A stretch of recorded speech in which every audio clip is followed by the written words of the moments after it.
Hi, I'm Dave Thomas with Cars.com. This is the all-new 2014 Mitsubishi Outlander. You remember Mitsubishi, don't you? Well, the automaker is in need of some hits, and while this is a solid single, it's far from a home run. This new Outlander looks like a typical SUV, so much so I would almost call it anonymous. The only real fancy design element it has is this chrome on the grille, which might look good close up, but on the street, it's pretty bland. It's about the same size as Chevy's Equinox and Hyundai Santa Fe Sport, which means this is not a compact SUV. It also has a third row crammed in it, kind of like Dodge's Journey and Kia's Sorento. The base 4-cylinder engine has 166 horsepower, which is a pretty big step behind the Equinox and Santa Fe Sport, but the Outlander is considerably lighter and gets better fuel economy. The test car we have here is a GT model, which is the only way you can get the 224 horsepower V6. Again, that comes well behind the power put out by the V6 Equinox and the Turbo 4 in the Hyundai Santa Fe Sport. But on the road, I found it has what I call surprising speed. That's when you're just driving along, going with traffic, think you're doing okay, and then you look down at the speedometer and you're going way too fast. But even if you opt for the more powerful V6, you're still going to get better mileage than most of the competition. I also found the ride to be a good mix between firmness and soaking up all the bumps, and that's a tough mix to get right. The Sorento is way too firm, while something like the Journey, way too soft. Another thing the Outlander has going for it is it's one of the few SUVs tested by the IIHS to earn its new Top Safety Pick Plus rating. At a base price around $23,000, the Outlander comes barely equipped.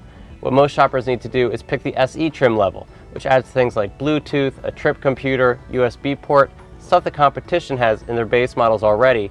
Luckily, that SE trim only costs $800 more than the Outlander base, and even at that $800 additional cost, it's still less than most of the competition.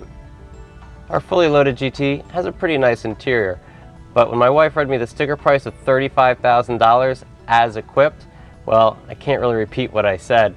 It's certainly not worth that kind of money. I did find some nitpicks though that kind of drove me batty while testing the Outlander. One of them is the optional lane departure warning system. It tells you if you're going too far right or left in your lane. Well, this one, it's way too sensitive, and you have to turn it off every time you start the car if you don't want to be beeped at all the time. Another headache, the nav system. Now, it's a decent system overall, but all the buttons on the screen and even around the screen are just too narrow and too small to hit while driving.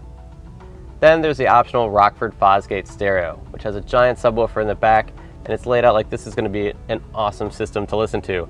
Unfortunately, I couldn't find a setting that made any of my music sound good. There's just so many different things to try out and test. I went from one song that sounded great, by the time the shuffle popped up another song, it sounded like it was coming out of a tin can.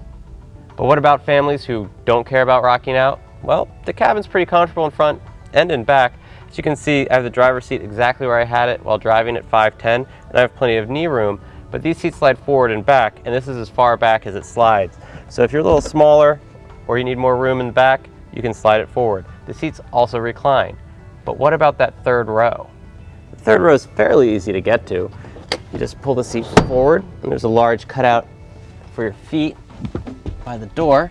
So you're back here just fine, but when you pull the seat back, you can't slide it back to where you're comfortable, so someone else is going to have to do that for you, and I hope they don't run over your feet. Obviously, with that third row up, there isn't a lot of cargo room. Maybe some backpacks for the kids going to school. Fold that third row flat, and it kind of reminds me of Chevy's Equinox, which has a really narrow cargo area. This one's a little wider than that, and the Equinox always gave me a problem with golf clubs, and the Outlander doesn't have that problem.